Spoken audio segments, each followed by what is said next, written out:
अस्सलाम वालेकुम fourth year. आज क्वेश्चन नंबर 9 हम करते हैं। Find equation of sphere if it passes through the points -360 -2 -5 -1 142 and its centre lies on hypotenuse दस फॉर्म्ड।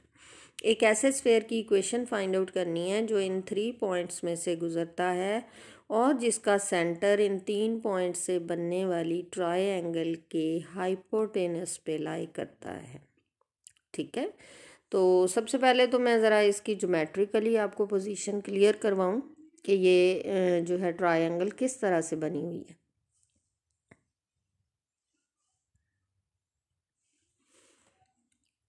जी, ये हमारी फिगर है, ये हमारी एक ट्रायंगल है और ये सर्कल है जो इन तीनों पॉइंट से बनने वाली ट्रायंगल के कॉर्नर में से पास करता है। ठीक है, तो ये जो 3 पॉइंट गिवन हैं, ये तीनों पॉइंट्स कहाँ लाई करते हैं? On boundary line of the sphere.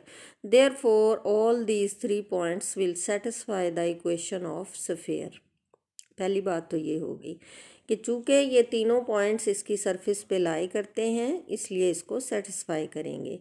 और दूसरी चीज़ कि हमें नहीं पता कि कौन सा पॉइंट हमने यहाँ लेना है, इनमें से कौन सा यहाँ लेना है, यानी कौन से 2 पॉइंट्स जो हैं वो हाइपोटेनस बना रहे हैं। हमारे इस स्फीयर का सेंटर जो है वो यहाँ पे लाई कर रहा है हाइपोटेनस के ऊपर, यानी वो 2 पॉइंट जिनके साथ मिलके हमारा हाइपोटेनस ऑफ दिस ट्रायंगल बन रहा है, उन दोनों पॉइंट का जो मिड पॉइंट होगा वहाँ पे सेंटर ऑफ स्फीयर होएगा। आपको फिगर से ये बात क्लियर हो रही होगी कि इस हाइपोटेनस के मिड पॉइंट पे इस स्फीयर का सेंटर लाई करेगा। ठीक है, और अब जो 3 पॉइंट हैं, फ़र्ज़ करें ए बी सी, हम इन तीनों साइड्स की लेंथ्स जो है वो कैलकुलेट करेंगे। जो लेंथ सबसे बड़ी होगी, आपको पता है किसी भी ट्रायंगल में जो है हाइपोटेनस सबसे लंबा जो होता है लेंथ वो हाइपोटेनस की होती है। तो तीनों पॉइंट्स को यूज़ करते हुए length of 3 sides of this triangle हम कैलकुलेट करेंगे। जो लेंथ सबसे बड़ी आएगी, फ़र्ज़ करें ए बी लेंथ बड़ी आती है, तो फिर हम इन 2 पॉइंट्स को ए बी का नाम देंगे और तीसरा पॉइंट सी होगा। अगर बी सी मोड लेंथ सबसे बड़ी है तो इसका मतलब इन दोनों पॉइंट, ये दोनों पॉइंट बी और सी हैं और तीसरा पॉइंट ए है। तो सबसे पहले हमने क्या करना है? सबसे पहले हमने ये करना है कि ये तीनों पॉइंट्स जो हैं ये सेटिस्फाई करते हैं इक्वेशन ऑफ स्फीयर को। वहाँ से हमें 3 इक्वेशंस मिल जाएंगी और उसके बाद हमने इनकी लेंथ्स फाइंड आउट करनी है इन साइड्स की, और ये देखना है कि हाइपोटेनस कौन सा है। फिर जब हमें पता चल जाए कि ये हाइपोटेनस है, फिर हम उसका मिड पॉइंट निकालेंगे। मिड पॉइंट जब हम निकाल लेंगे तो इस मिड पॉइंट को और इस एंड पॉइंट को यूज़ करते हुए हम इसका रेडियस भी कैलकुलेट कर सकते हैं, और जो 3 इक्वेशंस हमारे पास आएंगी वहाँ से भी हम एफ जी एच की वैल्यू कैलकुलेट करके रेडियस कैलकुलेट कर सकते हैं। तो वो एफ जी एच वापस हम जब पुट करेंगे तो हमें इक्वेशन ऑफ स्फीयर मिल जाएगी। जी, फोर्थ ईयर। सबसे पहले हमने क्या करना है? Suppose the equation of sphere जो है, जो हमें रिक्वायर्ड है, that is x square plus y square plus z square plus g x plus h y plus l z plus k equal to 0, ये है। अब ये स्पेसिफिक स्फीयर की इक्वेशन कब बनेगी? ये तो जनरल है, जब हमें जी एच एल और के की वैल्यूज़ मिलेंगी। तो ये दी हुई तमाम कंडीशंस को जब हम यूज़ करेंगे तो हमें ये चीज़ें मिल जाएंगी। ठीक है, तो सबसे पहले तो चूंकि ये तीनों पॉइंट्स जो हैं ये स्फीयर पे लाई करते हैं इसलिए ये सेटिस्फाई करते हैं। फर्स्ट पॉइंट को पुट करेंगे तो हमें ये इक्वेशन 2 मिलेगी, सेकंड को पुट करेंगे तो हमारे पास ये इक्वेशन 3 आ जाएगी, थर्ड को हम इस इक्वेशन में पुट करेंगे तो हमारे पास ये इक्वेशन आ जाएगी। ये 3 इक्वेशंस हमारे पास आ जाएंगी इन जी एच एल और के भी है। ठीक है, तो यहाँ पे हमारे पास ये इक्वेशंस जो हैं इनको हम यूज़ करेंगे to calculate the values of h g l and के।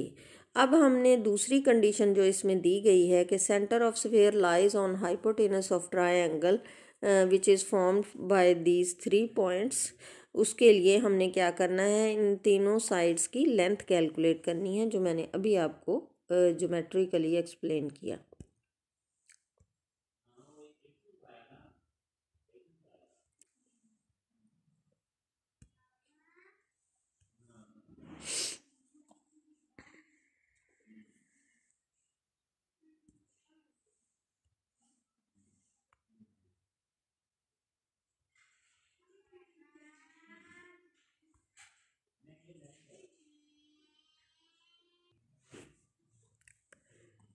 हाँ जी, यहाँ पे हम सारे स्क्वायर खोलेंगे। खोलने के बाद हम क्या करेंगे, वेरिएबल टर्म्स को ऐड कर लेंगे और 2x वाली दोनों टर्म्स को इकट्ठा करके 2x कॉमन निकाल लेंगे। 2y वाली दोनों टर्म्स को इकट्ठा करके 2y कॉमन, और 2z वाली टर्म्स को इकट्ठा करके 2z कॉमन ले लेंगे और तमाम वैल्यूज़ विद सबस्क्रिप्ट 1 एंड 2 उनको एक साइड पे निकाल लेंगे। ठीक है, तो ये जो एक्स वाई जेड हैं ये वेरिएबल्स हैं, जो x1 y1 z1 x2 y2 z2 हैं ये कांस्टेंट्स हैं। ये आपको मैं पहले भी बार बार बता चुकी हूँ। तो अब हमने करना क्या है, कांस्टेंट्स को एक साइड पे निकाल देना है। इसको राइट पे शिफ्ट करेंगे k माइनस समथिंग और फिर 2 पे डिवाइड कर देंगे पूरी इक्वेशन को। और उसके बाद ये चूंकि राइट हैंड साइड पे पूरे का पूरा कांस्टेंट है, इसमें कोई वेरिएबल नहीं है, suppose it is equal to a, तो हमारे पास ये इक्वेशन आ गई। अब इसमें कौन से कांस्टेंट्स हैं, एक तो a को हम लेफ़्ट पे ले आएंगे -a और राइट पे 0 आ जाएगा। ठीक है, अगला स्टेप, और ये कांस्टेंट है -x1 + x2 suppose it is equal to g, -y1 + y2 suppose it is equal to h and -z1 + z2 suppose it is equal to l। We will get the equation x² + y² + z² + gx + hy + lz, और -a को k suppose कर लें तो +k = 0, where g is equal to this, h equal to this, l equal to this and k is equal to this.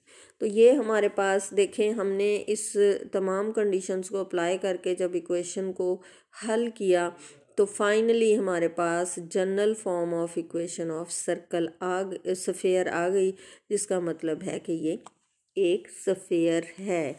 A locus of a point which moves such that sum of square of its distances from two fixed point is a constant is always a sphere।